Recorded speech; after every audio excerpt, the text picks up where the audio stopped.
ನಮಸ್ತೆ friends, we are cooking ಚಾನಲ್ಗೆ ನಿಮಗೆಲ್ಲ ಸ್ವಾಗತ. ಸೊಪ್ಪು ಅಂದ್ರೇ ಆರೋಗ್ಯಕ್ಕೆ ತುಂಬಾ ಒಳ್ಳೆಯದು.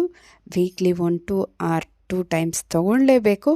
ಅದರಲ್ಲಿ ಇವತ್ತು ನಿಮಗೆ ಚಿಲ್ಕರವೆ ಸೊಪ್ಪಿಂದ ಪಲ್ಯ ಮಾಡೋದು ಯಾವ ರೀತಿ ಅಂತ ತಿಳಿಸ್ಕೊಡ್ತಾ ಇದ್ದೀನಿ.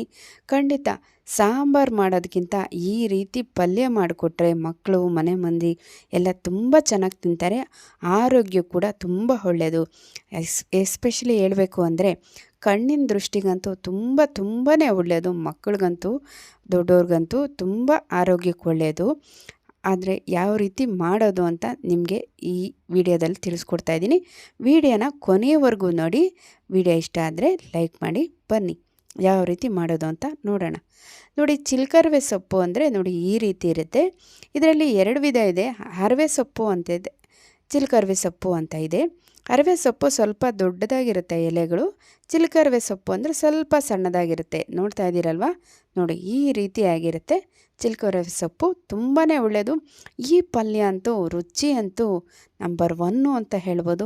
ಆರೋಗ್ಯಕ್ಕೂ ಕೂಡ ಗುಡ್ ಅಂತ ಹೇಳ್ಬೋದು. ನೋಡಿ, 2 ಟೇಬಲ್ ಸ್ಪೂನ್ ಎಣ್ಣೆ ಸೇರಿಸ್ಕೊಂಡು 1 ಟೀ ಸ್ಪೂನ್ ಸಾಸಿವೆ ಸೇರಿಸ್ಕೊಂಡಿದ್ದೀನಿ.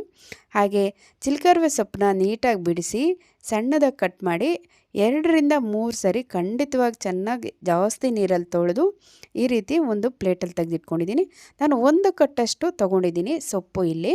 ಹಾಗೆ ಸಾಸಿವೆ ಎಲ್ಲ ಸಿಡಿದ ನಂತರ ಒಗ್ಗರಣೆಗೆ ಸಣ್ಣದಾಗಿ ಹಚ್ಚಿಟ್ಕೊಂಡಿರೋಂಥ ಈರುಳ್ಳಿ ಸೇರಿಸ್ಕೊತಾ ಇದ್ದೀನಿ ಕಣ್ರಿ. ತುಂಬ ಚೆನ್ನಾಗಿರುತ್ತೆ. ಅಷ್ಟೇ ಅಲ್ಲ, ಬೇಗನೆ ಸಹ ಆಗುತ್ತೆ. ಆರೋಗ್ಯಕ್ಕಂತೂ ನಂಬರ್ 1 ಅಂತಲೂ ಹೇಳ್ಬೋದು ಕಣ್ರಿ. ಹಾಗೆ ಸ್ವಲ್ಪ ಈರುಳ್ಳಿ ಫ್ರೈ ಆದಮೇಲೆ ಈ ರೀತಿ ಜೀರಿಗೆ ಸೇರಿಸ್ಕೊತಾ ಇದ್ದೀನಿ 1 ಟೀ ಸ್ಪೂನಷ್ಟು. ದಯವಿಟ್ಟು ನಮ್ಮ ವಿ ಆರ್ ಕುಕಿಂಗ್ ಚಾನಲ್ನ ಸಬ್ಸ್ಕ್ರೈಬ್ ಮಾಡ್ಕೊಳ್ಳಿ, ವಿಡಿಯೋಗೆ ಒಂದು ಲೈಕ್ ಕೊಡಿ. ವಿಡಿಯೋನ ಆದಷ್ಟು ಕೊನೆಯವರೆಗೂ ನೋಡಿ. ಈ ಬೆನಿಫಿಟಿಸ್ ಆಗಿರೋ ಸೊಪ್ಪಿನ ಪಲ್ಯನ ಎಲ್ಲರೂ ತಿಂದು ಸವೀರಿ ಅಂತ ಹೇಳೋಕ್ಕೆ ಇಷ್ಟಪಡ್ತೀನಿ ಕಣ್ರಿ. ಇಷ್ಟ ಆದರೆ ಫ್ಯಾಮಿಲಿ ಫ್ರೆಂಡ್ಸ್ಗೆ ಶೇರ್ ಮಾಡಿ. 1 ಟೊಮೊಟೊ ಹಣ್ಣನ್ನು ಸಣ್ಣಗೆ ಕಟ್ ಮಾಡಿ ಈ ಟೈಮಲ್ಲೇ ಸೇರಿಸ್ಕೊತಾ ಇದ್ದೀನಿ. ಬೇಗನೆ ಆಗುತ್ತೆ. ನೀವು 1 ಕಟ್ಟು ಸೊಪ್ಪು ಜಾಸ್ತಿ ಅಲ್ವಾ ಅಂದ್ಕೊತೀರೇನೋ.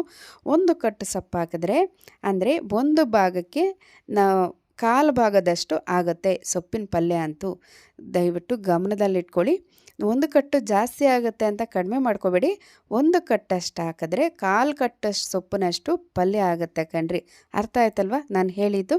ಖಂಡಿತ ತುಂಬ ರುಚಿಯಾಗಿರುತ್ತೆ ಸೈಡ್ ಡಿಶ್ಗಂತೂ. ಹಾಗೆ ಚಪಾತಿ ಜೊತೆ ತಿನ್ನೋಕ್ಕಂತೂ ಇನ್ನೂ ಸೂಪರ್ ಕಣ್ರಿ.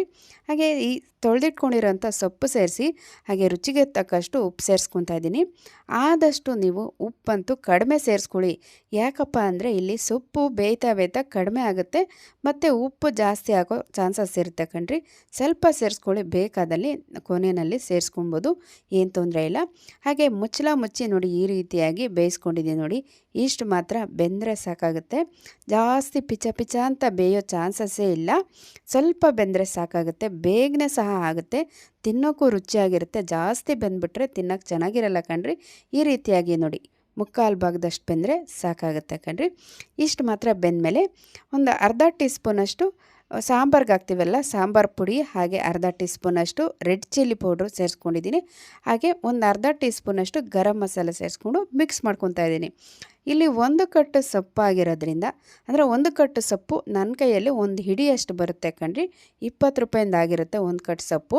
ಇವಾಗ ರೇಟ್ ಜಾಸ್ತಿ ಇರೋದ್ರಿಂದ ಜಾಸ್ತಿ ಇರ್ಬೋದು, ನಿಮಗೆ ಅಂದಾಜಿರಲಿ ಅಂತ ಹೇಳ್ತಾ ಇದ್ದೀನಿ ಅಷ್ಟೇ.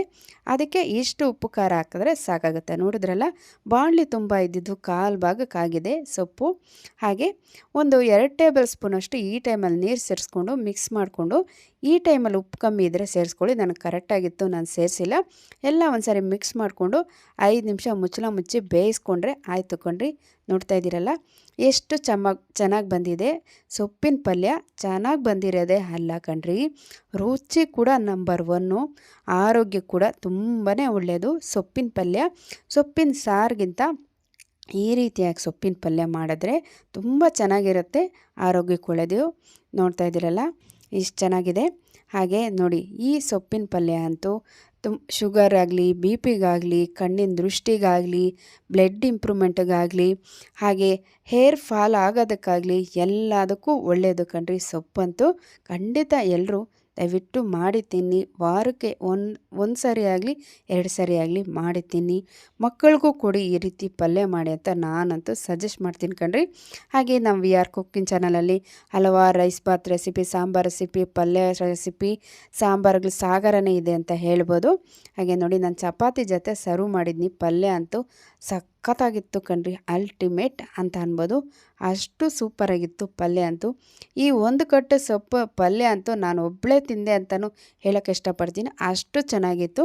ಇನ್ನಷ್ಟು ಈಸಿ ರೆಸಿಪಿಯೊಂದಿಗೆ ನಿಮ್ಮೊಂದಿಗೆ ಇರ್ತೀನಿ. ಅಲ್ಲಿವರೆಗೂ ವೀಕ್ಷಿಸಿದವರೆಲ್ಲರಿಗೂ ಧನ್ಯವಾದಗಳು. Thank you for watching.